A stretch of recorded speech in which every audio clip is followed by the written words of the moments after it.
Olá, pessoal, sejam bem-vindos. O Pin of Tech da semana eu recebo aqui Melissa Mendonça. Ela é desenvolvedora na QuantSight. E Melissa, muito obrigado pelo seu tempo, pela disponibilidade aí de bater esse papo, contar a sua história. E eu queria que começar, né? Que você é matemática, né? Você é formada em matemática, doutora, ex-professora da Federal de Santa Catarina. E hoje é desenvolvedora aí de umas maiores bibliotecas aí do Python, que é o NumPy, né? E eu queria ouvir de você, como que foi toda essa jornada, né? Desde a sua carreira acadêmica, de matemática, como que você foi para a computação científica e, de repente, não sei se foi de repente, né? Mas agora aí, uma contribuidora full-time dessa biblioteca aí. Obrigado novamente, Melissa. Obrigada pelo convite, estou feliz de estar aqui. Eu vou resumir a história, mas realmente tenho esse background, a minha formação é em matemática, especificamente matemática aplicada, então sempre gostei do lado da matemática, mas sempre me atraiu muito a parte da computação. Não fiz computação na época, porque eu tinha essa afinidade com a matemática especificamente, né, que eu gostava muito, mas sempre na matemática aplicada, na parte computacional, na parte dos algoritmos. Então, eu já tinha esse viés desde sempre, né? Foi desde o início do curso, assim? Desde o Foi início do desde o início? curso, as minhas matérias preferidas eram relacionadas à programação e eu já me envolvi bastante na área de álgebra linear, de otimização, que são áreas mais ligadas à análise numérica, né? Ligadas a essa parte de computação científica mesmo. O curso aqui na Federal de Santa Catarina se chamava Matemática e Computação Científica. Ah, Então já tinha esse viés previsto no curso, né? seria o que a gente E chamaria hoje de uma matemática computacional, talvez? Não. por aí, assim, na época ainda não se sabia muito bem, era uma coisa meio estranha, até foi difícil para mim depois, quando eu fui fazer o doutorado fora, o pessoal não aceitava meu diploma, porque eles não entendiam o que, que queria dizer isso, né? Eles esperavam, assim, bacharelado em matemática.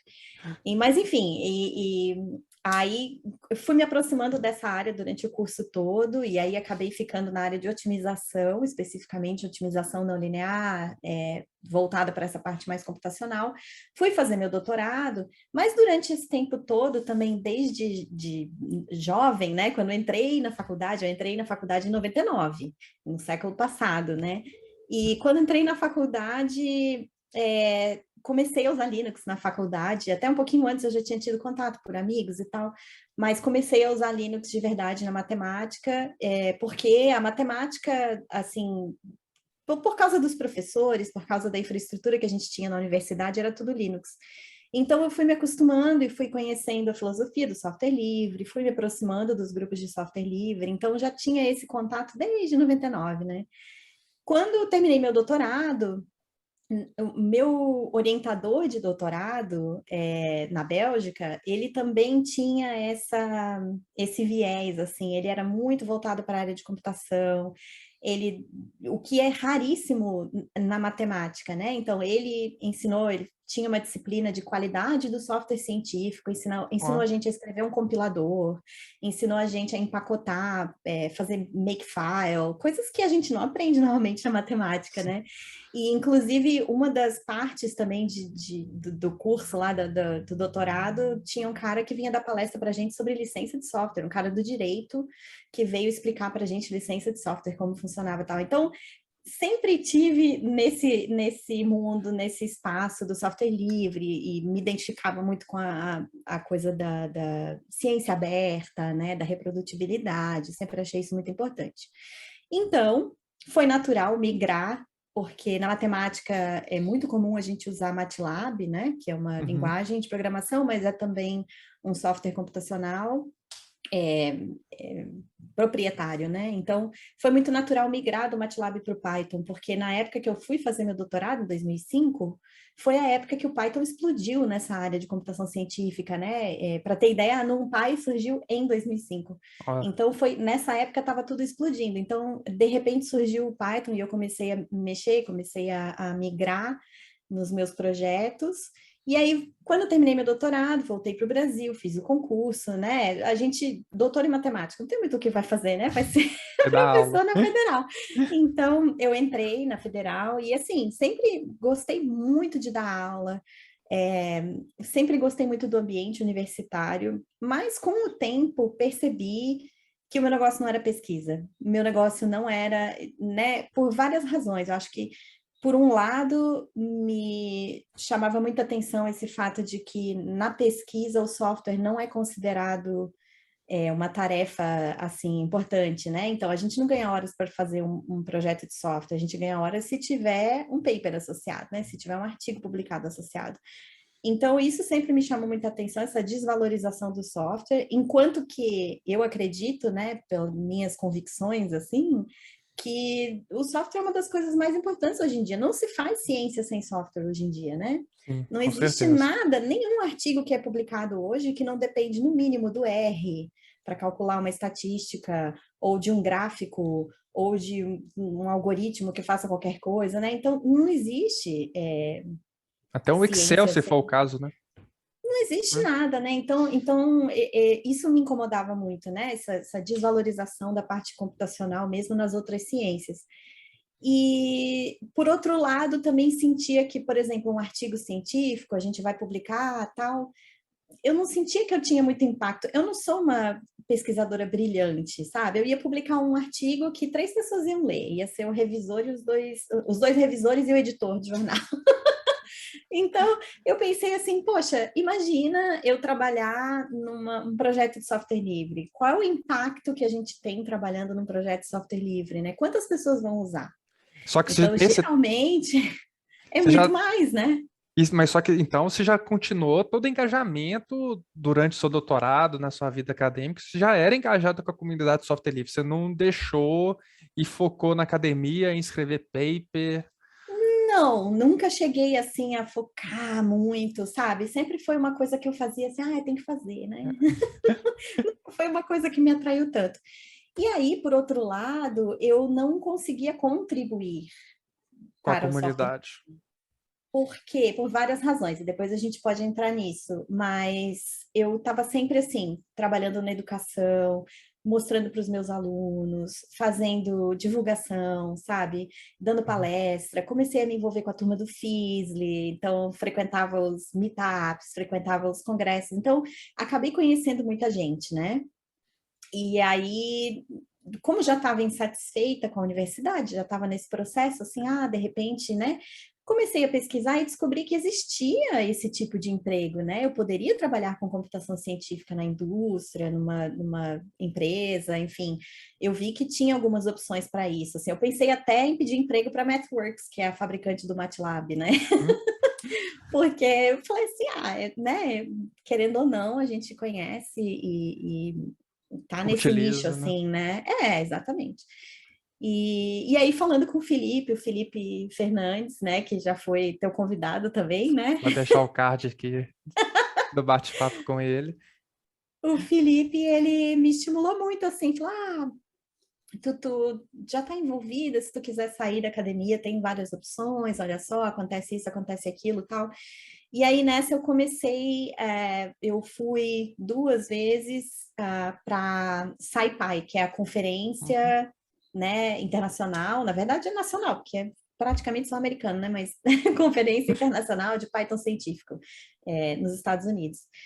E aí, a primeira vez eu fui, foi muito legal e tal. Na segunda vez que eu fui, foi em 2019, eu resolvi ir para sprint, né? No final da conferência tem os sprints, são aqueles, o dia inteiro o pessoal senta para trabalhar, fazer alguma coisa num dos projetos, né? De open source e tal. E aí, no caso, eu fui para o sprint era conjunto, SciPy e NumPy. E aí comecei a trabalhar e comecei ali a falar, eu já tenho alguma coisinha feita aqui e tal. E aí conheci essa pessoa, o Ralph Gomers, que é um dos mantenedores da NumPy e da SciPy, e mencionei para ele, falei, eu tô querendo sair da academia, tal, não tô muito feliz. Aí ele falou assim, olha, eu tô montando aqui um time, a gente tá começando nessa empresa e tal, será que tu não quer conversar? E aí foi basicamente a minha entrevista de emprego foi ali, assim.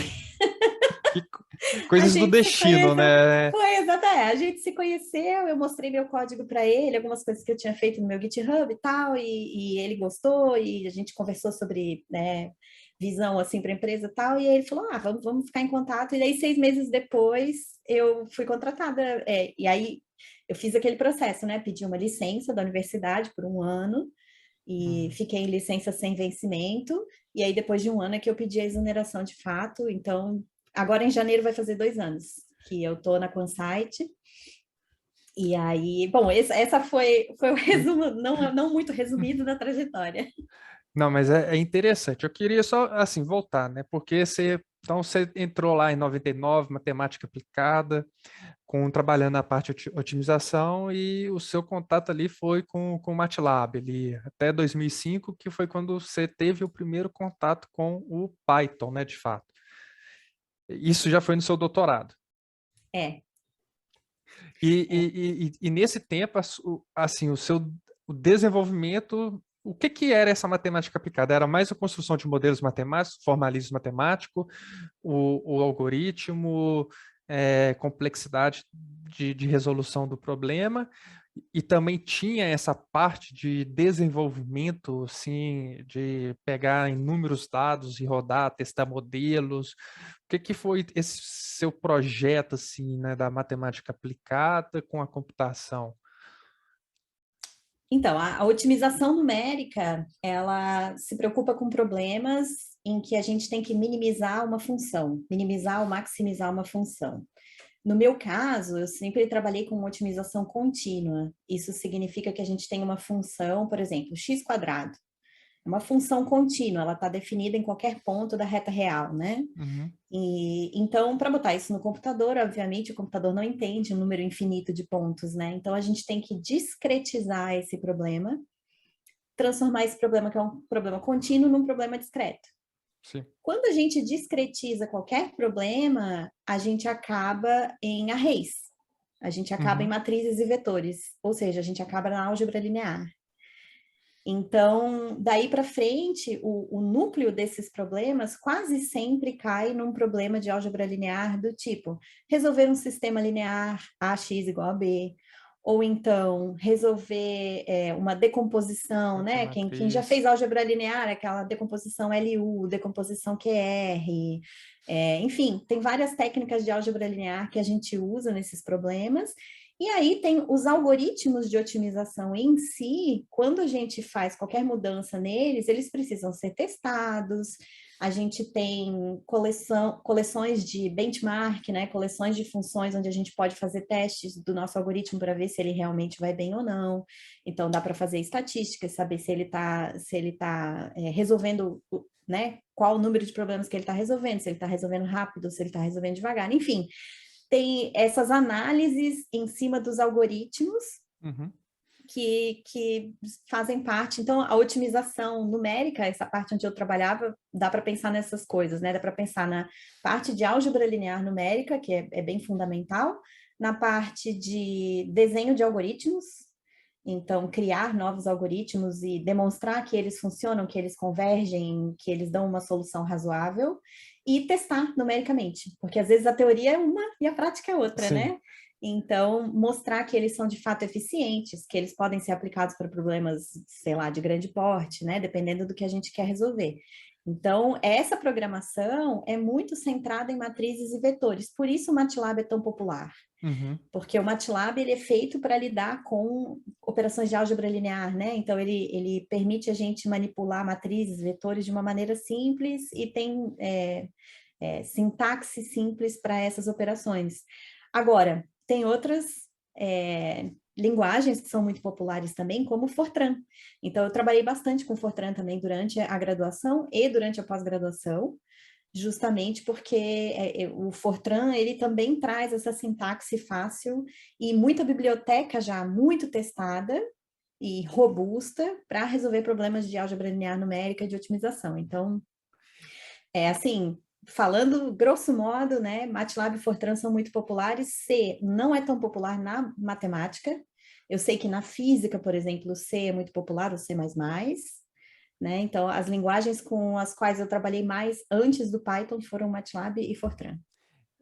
E agora sim, então, porque, assim, veja se eu entendi. Você estava num momento na sua carreira acadêmica onde que a sua experiência ali de desenvolvimento de software, apesar de ser um MATLAB, um Fortran, era muito alto nível, né? Porque você já usava uma biblioteca e tudo mais. E hoje, na verdade, você já está, vamos dizer, no baixo nível, né? Que você está desenvolvendo a própria biblioteca, né? E como que foi assim? É, como que é, né? Essa sua adaptação? Não sei se posso dizer assim, mas como que foi de, de você estar ali um pouco alto nível e ir pro baixo nível, vamos dizer, de desenvolver, implementar essas bibliotecas e com o background que você tinha, assim. Eu acho que tem várias coisas aí, né? Eu acho que também não é assim tanto alto nível, baixo nível, porque a gente, na matemática aplicada, nessa área de álgebra linear numérica, por exemplo, eu não considero esses algoritmos alto nível, não. Acho que eles são bem Ah, são coisas bem delicadas, assim, então essas coisas de álgebra linear numérica já são bem. A gente aprende muita coisa disso, né, na sim. graduação, na pós-graduação.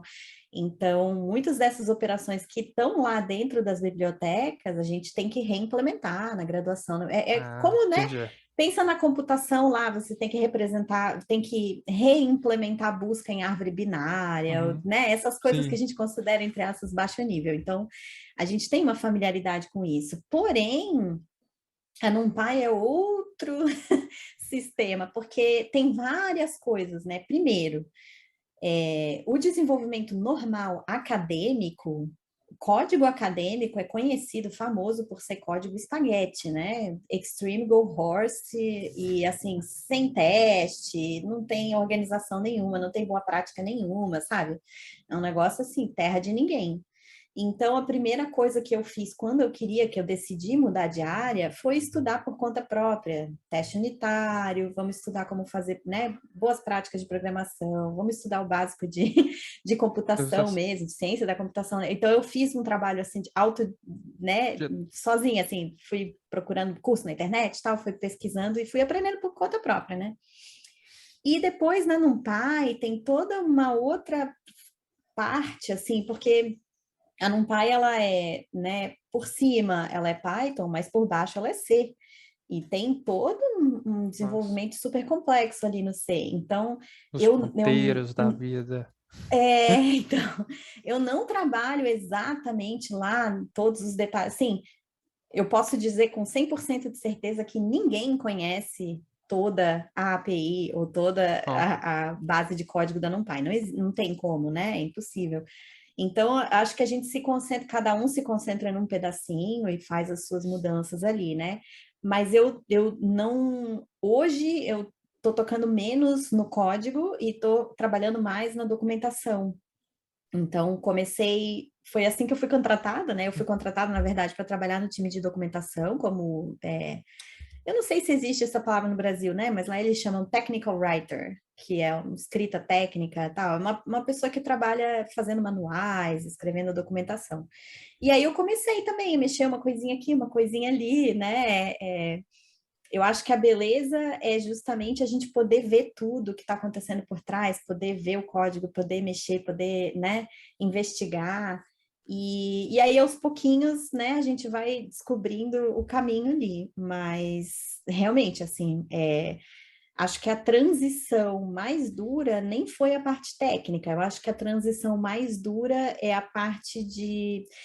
Eu falo assim para as pessoas que eu me considero uma júnior sênior, porque eu entrei, né, assim, depois de ter uma carreira, mudar de carreira, quando a gente já é mais velho e tal, tem toda uma mudança de processo, tem toda uma mudança, assim, eu nunca tive chefe na vida, né, na universidade é diferente, a gente tem uma outra dinâmica, então, eu acho que essa foi a transição, que também não foi, assim, super difícil, não, eu acho que foi tranquilo, até porque a empresa é muito legal, mas é diferente, né? mas como é assim? Porque a questão da estrutura do software livre, né? Porque se você for pensar no software livre, você tem todo mundo pode compartilhar e tudo mais. Hoje o NumPy tem o QuantSight, que é uma empresa que consegue gerir pessoas para manter um único pacote, ou tem colaborações externas? Como que está essa dinâmica, né, dessa mistura? Não sei se é uma mistura, né, de uma empresa privada com a comunidade de software livre. Como que é essa dinâmica? Então vamos lá. A Quansight é uma empresa meio única. Eu conheço talvez 2 ou 3 empresas que têm um modelo parecido, tá? Então, para começar, a Quansight, o CEO da Quansight, a pessoa que lidera a empresa, é o Travis Oliphant, que é o criador da NumPy e da SciPy. Então, ele criou a empresa com a ideia de criar uma maneira de financiar mantenedores para projetos de software livre. Uhum. Então, como que a empresa funciona? A gente tem um modelo híbrido de algum tempo é dedicado para prestar serviço para clientes, como uma consultoria, muito focado em data science, muito focado em modelagem, problemas aplicados, assim, né? E, por outro lado, a gente tem a parte de desenvolvimento de software livre, de, né, open source e manutenção, manutenção dessas bibliotecas. Então, a gente tem esses 2 lados, quase todo mundo se divide, trabalha algumas horas em projetos de cliente, algumas horas nos projetos open source. Então, não é só a Consight que faz isso, tem outras empresas que financiam pessoas para trabalhar em projetos open source, e a Consight trabalha em diversos projetos. Então, eu tenho colegas lá na Consight que trabalham na NumPy, na SciPy, no Jupyter, no Pandas, na Napari, enfim, tem muitos projetos que são apoiados pela Consight, né? Que tem pessoas desenvolvendo através desse financiamento com a Consight. E aí, a gente, por exemplo, né, no caso da NumPy, que eu posso falar com mais propriedade, assim, a gente tem entre 10 e 15 milhões de usuários, a gente estima, né, no mundo todo, e são mais ou menos 10 mantenedores, assim, que fazem a parte mais pesada ali de dar merge, né, enfim, aceitar as coisas e fazer revisão de pull request, né, de controlar o código mesmo. E alguns desses mantenedores são pagos, outros não, tem alguns que são voluntários, né? Então, é uma biblioteca gigante, não sei o que, tu falou no início, né? É o maior, sustenta todo o data science e tal. Tem, tipo assim, 6 pessoas sendo pagas para fazer isso. E a QuantSight, que é responsável por gerenciar toda a parte de conseguir financiamento para manter as pessoas nesses projetos de É, software livre, é oferecendo individual, serviços, como assim, você falou, é, igual tem no é NumPy. individual, né? A Consight financia algumas pessoas, mas não é, assim, a Consight não tem nenhuma gerência sobre o projeto. O projeto é um projeto open source, é um projeto de comunidade, a comunidade Uhum. decide o que quer, a gente tem reuniões abertas, a gente decide tudo por consenso, a gente tem um steering council, né, um conselho diretor que toma essas decisões com pessoas de diversas empresas e que não trabalham, que são voluntários, né, que não ganham para trabalhar lá. Então, é um projeto de software livre com uma governança de software livre, Uhum. porém, algumas pessoas ganham para trabalhar, né? Então, o que a gente tenta fazer em termos de dinâmica, assim, é que as pessoas que ganham dinheiro, né, que estão ativamente sendo financiadas para trabalhar no projeto, façam a vida dos voluntários mais fácil. Sim, A gente entendi. carrega a parte mais pesada nas costas, entendeu? Para que quem queira contribuir de forma voluntária, consiga fazer com mais facilidade. Essa é uma das filosofias que a gente tem, assim. E hoje você está no NumPy e também está em contribuindo com algum outro projeto, tanto pela QuantSight remunerado ou pelo NumFolks, foi até o Felipe comentou, né, que são os grants para desenvolver algumas etapas, e também como voluntário? Eu estou trabalhando na NumPy, financiada, estou trabalhando, começando a trabalhar agora na SciPy também, com financiamento, e eu trabalho como contratada, assim, né? Como se fosse um cliente também na Pari, que é um outro projeto open source, é um visualizador de imagens muito usado na parte biomédica, né? O Como é pessoal que que faz chama? Desculpa. visualização A na biblioteca PARI. da Pare? É, então estou trabalhando lá também. E a gente tem, então, o financiamento atual que a gente tem, a gente ganhou dessa fundação CZI, que é Chan Zuckerberg Initiative, que é do Mark Zuckerberg, Uhum. do Facebook, e ele, enfim, tem esse programa de financiamento para projetos open source, muitos voltados para a área biomédica, justamente porque eles têm uma missão voltada para essa área assim de encontrar cura para doenças e tal, né? E aí eles têm muito financiamento e apoiam muito esses projetos fundamentais que dão suporte aos cientistas que estão fazendo essas pesquisas, né? Então, NumPy é um desses projetos, porque sem NumPy, como tu falou, né? Ninguém usa pandas, e sem pandas ninguém faz análise biomédica. Tem muitos outros projetos utilizando, né, essa base. Então, eles deram um financiamento específico dessa vez, a gente começou recentemente, para melhorar a diversidade, equidade e inclusão dentro dos projetos open source ligados a essa área biomédica. Então, no nosso caso, a gente tem um financiamento conjunto, NumPy, SciPy, Matplotlib e Pandas, para fazer isso, para ajudar a Legal, tranquilo. melhorar a saúde da comunidade, assim. E hoje, assim, você vê conhece alguma biblioteca que pode vir a ser um concorrente, um substituto aí do NumPy?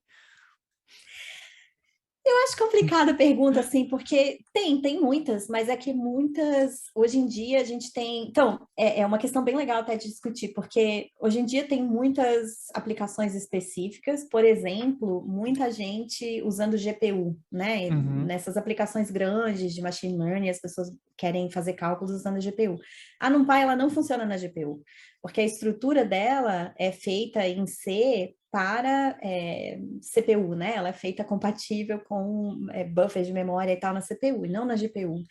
Então, quando a gente quer fazer uma comunicação com a GPU, tem essas outras bibliotecas, né? TensorFlow, PyTorch, tem um monte de outras mais modernas, assim. Então, o plano atual é que a API de arrays, ou seja, a API que permite a gente usar essas funções do NumPy, né, o broadcasting, as propriedades que a gente tem lá nas arrays do NumPy, ela seja universal e que a gente possa usar a mesma API com qualquer back-end. Então, se uhum, eu quiser substituir a NumPy e botar TensorFlow no lugar, vai funcionar. Se eu quiser tirar a NumPy e botar Dask no lugar, vai funcionar. E assim entendi. por diante, né? Então, acho que o objetivo é tornar a NumPy obsoleta nesse sentido, né? Porque a gente quer mais a API alto nível que é importante, né? O back-end, isso é detalhe, né? Então, a ideia é que as pessoas consigam com mais facilidade transitar entre as aplicações específicas. Então, quem quiser usar GPU, usa GPU, quem quiser usar ARM, usa ARM, quem quiser usar, né, CPU, usa CPU. Então, cada aplicação vai ter o seu nicho específico, mas tudo compatível entre si. E, e, e, bom, fazer uma pergunta aqui. Eu fiz para o Marcelo Trevisano, eu fiz para o Felipe. Você comentou também que o, né, o Python ali em 2005 foi até o surgimento do NumPy. E eu sou assim, eu fui muito do Java, né? Agora eu estou até migrando um pouco para o Python e estou adorando porque conversei com o Marcelo, com você, com o Felipe, então assim, estou aprendendo bastante sobre a comunidade, porque, como disse, eu era do Python, agora eu estou querendo realmente trabalhar, né? Conhecer a linguagem pouco mais a fundo. O que que fez, assim, foram essas bibliotecas que deu esse boom no Python? Porque, assim, eu vou repetir a pergunta, mas as respostas, o Marcelo respondeu de um jeito, o Felipe respondeu de outro, porque você tinha outras linguagens para trabalhar com o data science, né, como o R, né, que tem toda uma parte estatística muito forte, já nativo da linguagem, e hoje a gente vê aí o Python em primeiro lugar, top do rank das linguagens. foi o que que você associa a esse boom do Python, né? Facilidade da linguagem de aprendizado, ser uma linguagem totalmente dinâmica, porque ao mesmo tempo você trabalha lá com machine learning, data science, você também faz desenvolvimento web, até dispositivos para, né, aplicativos para celulares. O que que você vê aí sobre esse boom da comunidade, assim, né, agora, vamos dizer, né, da iniciativa privada, assim, né, adotar a tecnologia, a linguagem? Eu acho que é uma, como sempre, né, é que nem acidente de avião, né, nunca é uma coisa só, é sempre uma combinação de fatores, né, e eu Sim. acho que nesse caso é a mesma coisa, sabe? Acho que por um lado tem a questão da facilidade da linguagem, isso ninguém pode dizer, né, que Python é difícil, é uma linguagem comparada com outras linguagens compiladas, com C, com C++, com Fortran, né, que era o que o pessoal estava usando naquela época que eu comecei, era muito mais fácil e era muito parecido, né? O NumPy especificamente, ele foi criado para ser parecido com o MATLAB. Então, quem saía do MATLAB e migrava para o NumPy tinha uma experiência razoável de entender como que estava fazendo, de ter uma sintaxe parecida, de ter né, uma familiaridade. Então, acho que isso ajudou muito.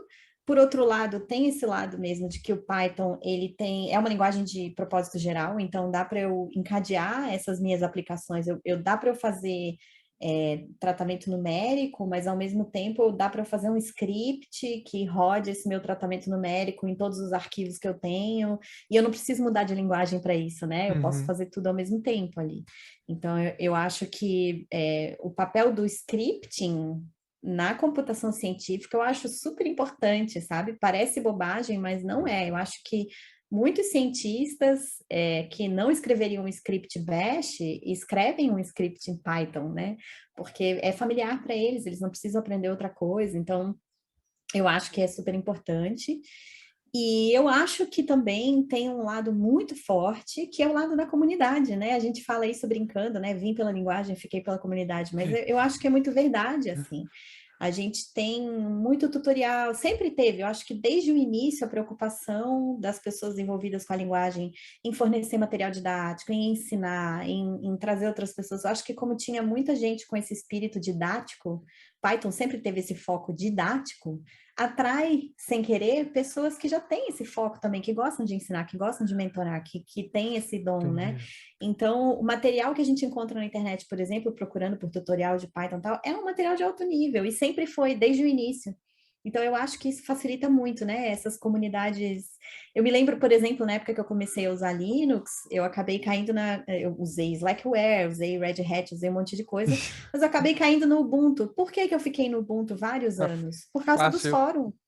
Ah, Os fóruns eram muito comunidade. bons. A gente perguntava qualquer coisa, sempre tinha alguém. Então, isso tem um papel gigante, eu acho, na popularização da linguagem. De achar a informação, de ter ali, ter alguém que dê o suporte, né? É, Com certeza. eu queria voltar aqui em dois pontos.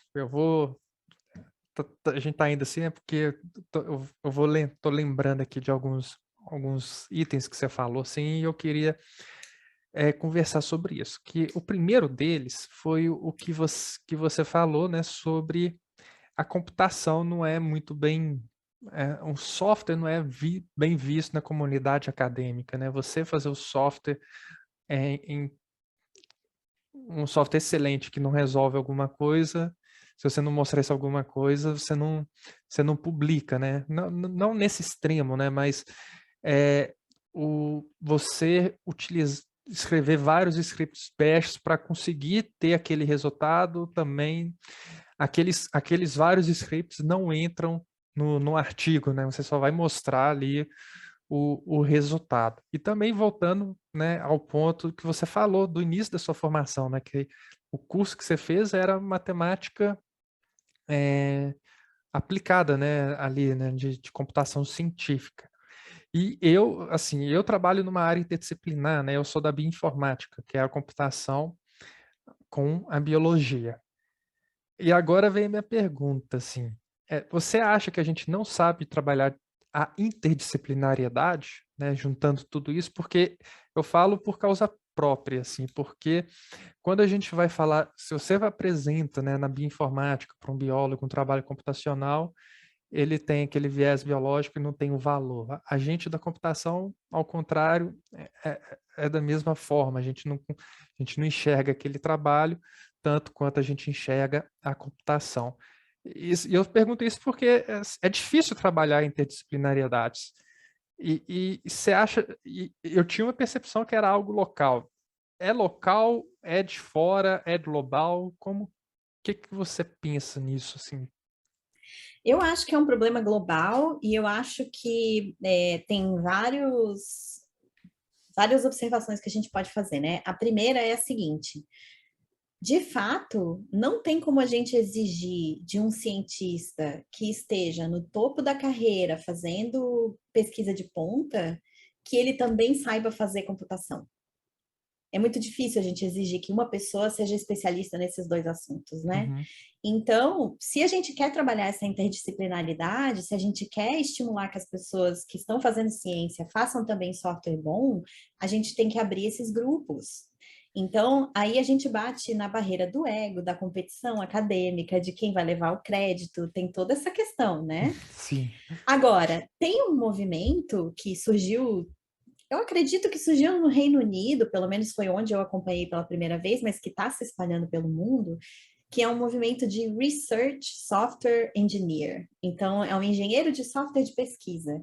O que que é essa pessoa? Essa pessoa é alguém que trabalha na universidade, mas ele não está atrelado necessariamente a um departamento de disciplina, um X ou Y. Ele é uma pessoa que desenvolve software de alta qualidade para um pesquisador que esteja precisando.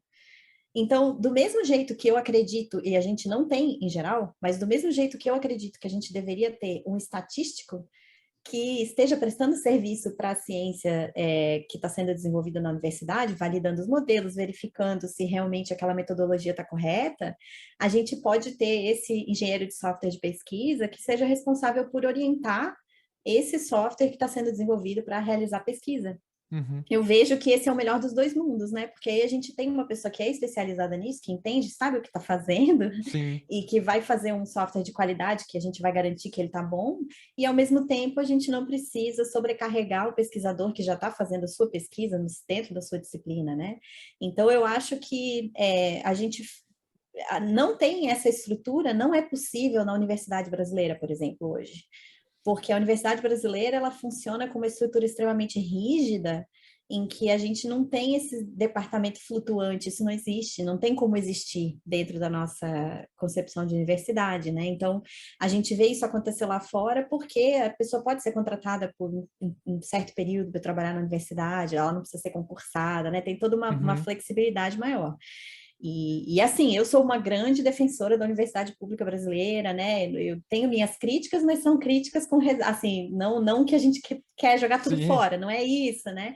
Mas eu acho que tem sim uma oportunidade de flexibilizar determinadas coisas que facilitariam essa questão, né? Então, eu acho que essa valorização do software enquanto componente importante da publicação científica é uma coisa que não dá para ser feita assim, vamos botar todos os cientistas para aprender computação. Não vai dar Sim. certo. Eu ouvia muito isso dos meus colegas, quando eu vim com essa história, vamos todo mundo aprender Python, vamos desenvolver as coisas em Python, MATLAB já era, né? MATLAB é proprietário e tal, vamos fazer Python. Eles me respondiam assim, eu não tenho tempo para aprender outra linguagem, eu sei essa e eu vou continuar usando essa para sempre. Porque eu estou fazendo pesquisa, não posso É gastar tempo aprendendo outra linguagem. entender. E você comentou, chegou a comentar, né, quando você contou a sua história, que você ficou um tempo em relação à comunidade de software livre, ficou bem ali reduzido, né? E que tipos de projeto nessa época que você fazia para a comunidade de software livre antes de virar uma engenheira de software da comunidade de software livre? Eu fazia muitas palestras, né? Eu fazia muitos, por exemplo, eu fiz curso de extensão na universidade, eu fiz palestra no Fisli, eu fiz palestra na comunidade Python, né? Então, trabalhei um pouco com as PyLadies, eu não assim, eu estava junto no grupo que fundou as PyLadies Floripa, mas depois acabei não me envolvendo mais, porque estava ocupada com a questão enfim, a questão da universidade, depois eu tive Uhum. filho, e aí, né, tem toda uma questão de família e tal. Então, não consegui me envolver tanto quanto eu gostaria, né? E isso é uma coisa que a gente questiona muito também, por causa dessa. Enfim, a gente sabe que tem vários problemas relacionados a essa contribuição voluntária do software livre, né? Não são todas as pessoas que têm tempo livre para dedicar para uma contribuição voluntária, e quem acaba tendo mais tempo livre para dedicar para essas atividades são pessoas brancas, são homens, são pessoas que têm uma certa condição financeira, porque não precisam trabalhar 2, 3 empregos, porque não precisam ficar tanto tempo em condução, porque não estão cuidando de uma criança ou de um idoso ou de uma pessoa doente. Enfim, tem toda N uma questão fatores, né? complexa, né, em torno disso. Então, Histórico.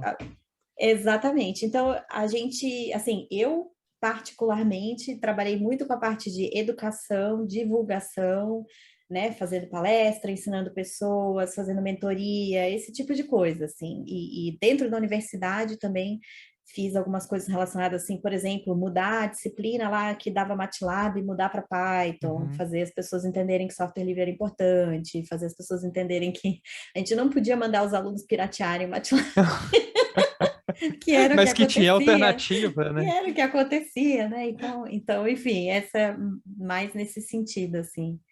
E como que você vê, né? Porque você comentou do PyLadies e como que você vê hoje, né? A inclusão da mulher muito no mundo das exatas quanto na da computação, né? Eu sou de uma turma que de 40 entraram duas e hoje já está mudando, né? Assim, a percepção que eu vejo, assim, aqui que está mudando, mas ainda assim há uma defasagem, né?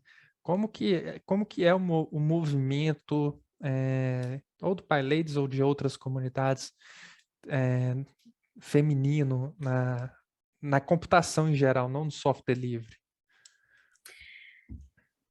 Eu acho uma pergunta complexa, porque também tem as comunidades, né, diferentes, tem graus diferentes de desenvolvimento. Então, eu posso falar da área da computação científica, que é uma das piores áreas de toda a computação, assim, né? Porque a gente tem o seguinte problema. Por definição, as pessoas que trabalham em computação científica geralmente têm algum background acadêmico, né? Ou estão fazendo doutorado, ou são professores, ou estão estudando, ou estão nessa área.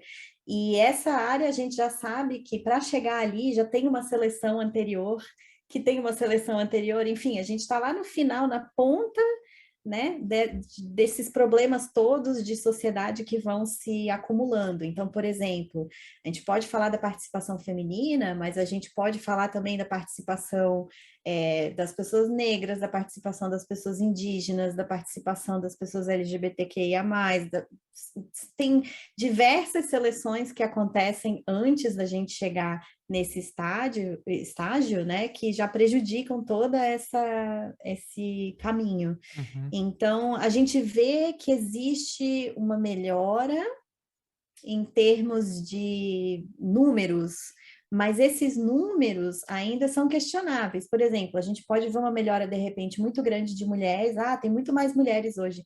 Mas são todas mulheres brancas? Porque normalmente é o que acontece. São mulheres Sim. brancas que vêm de um privilégio, que sabem inglês, que têm uma formação acadêmica. Quer dizer, isso é diversidade? Né? Então, a gente precisa focar em muitos outros recortes, muitos outros eixos, que eu acho que a gente ainda está muito atrás, né? Então, hoje mais cedo eu estava conversando com uma pessoa que estava discutindo essa questão da participação na ciência aberta, que é vamos dizer assim, um braço do open source, né? Essa parte de ciência aberta que se preocupa com reprodutibilidade da pesquisa Sim. acadêmica, com dados abertos, né? Toda essa parte. A participação na ciência aberta das pessoas do sul global, que aí a gente pode considerar, né, as pessoas da Índia, as pessoas da África, as pessoas da América Latina, as pessoas, né, da Ásia, que não tem necessariamente o mesmo, assim, apesar de a ciência ser aberta, qualquer pessoa pode fazer, qualquer pessoa pode participar, na prática a gente sabe que não é isso. A gente não tem o mesmo apoio nas nossas instituições, a gente não tem o mesmo conhecimento de inglês, a gente não tem o mesmo acesso às informações. Então, tem toda uma questão sutil aí de, né, só permitir o acesso não é o suficiente para garantir participação, né? É a diferença entre diversidade e inclusão, né? A Sim. gente não está incluído de fato. Então, eu acho que tem pontos de melhora sim, mas ainda tem muita coisa que a gente tem que fazer, principalmente olhando para esse lado das contribuições voluntárias, né? Eu acho que isso é uma coisa que nos preocupa bastante, assim. É uma pergunta que não tem uma solução simples, né? Não tem, É, não e tem, e é muito difícil alguém, se alguém não chegar é, e dizer que tem a solução, tá errado. não é fazer um evento, né? E é toda uma construção que tem que plantar e regar para colher daqui a alguns anos, né? E um último retorno assim que eu gostaria de voltar à sua fala é sobre essa dinâmica, a diferença da dinâmica da academia com a dinâmica de uma empresa, assim. Qual que foi, assim, né? Tem alguma interseção, assim, no dia a dia, no cotidiano, o egos, como você comentou, né, que existe também na academia.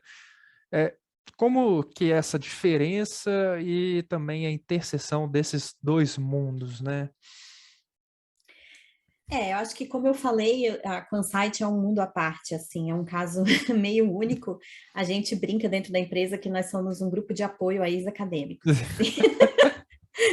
A gente tem 100 funcionários e, sei lá, deve ter 80 doutores. E muitos Nossa, saíram, é que verdade, legal! e muitos saíram da academia, fizeram um trajeto parecido com o meu, ou largaram o doutorado no meio, ou, né, largaram um pós-doutorado. Então, muita gente que está ali seguiu uma carreira acadêmica primeiro. Então, tem muita... As pessoas entendem essa transição, porque todo mundo fez essa transição, né? Então, eu acho que a grande interseção que tem no caso da Consite é essa liberdade que a gente tem para aprender, Ah, para fazer perguntas, para investigar, e ninguém espera que todo mundo saiba tudo, ninguém espera que todo mundo tenha a resposta. Eu acho que tem muito essa liberdade e assim, a gente tem uma estrutura dentro da empresa muito horizontal, no sentido de que o CEO está lá no Slack todo dia respondendo perguntas, fazendo sugestões. Então, essa comunidade acadêmica, assim, que eu acho que é o lado positivo, né? E eu acho que as grandes diferenças são essas, assim, por exemplo, o ego. Eu não. não encontrei isso na empresa, assim, e na academia é muito gritante, né? Acho que não existe um departamento que não tenha uma briga de 30 anos, né? Porque tem dois Não professores que estão curada. brigados há 30 anos, não se falam, aí tem... Todo departamento do mundo é assim, eu acho, né? Então, isso a gente não tem, né? Então, eu acho que essa é a grande diferença, mas também tem outras questões. Aí tem, claro, tem uma diferença na velocidade com que as coisas mudam, né? A universidade, ela é muito estática, ela é um navio cargueiro, né? A gente quer mudar de curso, a gente demora muito tempo para conseguir manobrar e tal. E numa empresa, principalmente numa startup, como é o caso da Consite, as coisas mudam muito rápido. Então, Tudo. essa adaptação com as coisas mudando, não, agora tu não vai trabalhar no cliente X, vai trabalhar no cliente Y, sabe? Tem que ter um certo jogo de cintura para acompanhar essas mudanças, assim. Eu acho que essa é a grande diferença. Mas eu acho que, assim, a experiência no geral tem sido muito positiva. Como eu disse, eu não tive uma experiência assim extremamente negativa na universidade. Eu gostava muito da universidade, eu gostava muito dos meus alunos, eu gostava muito das aulas, eu gostava muito do ambiente da universidade, que eu acho que é um ambiente legal, saudável, em que a gente tem contato com muitas pessoas diferentes e tal. Então, assim, para mim foi uma mudança legal e eu vejo pontos positivos nos dois, entende?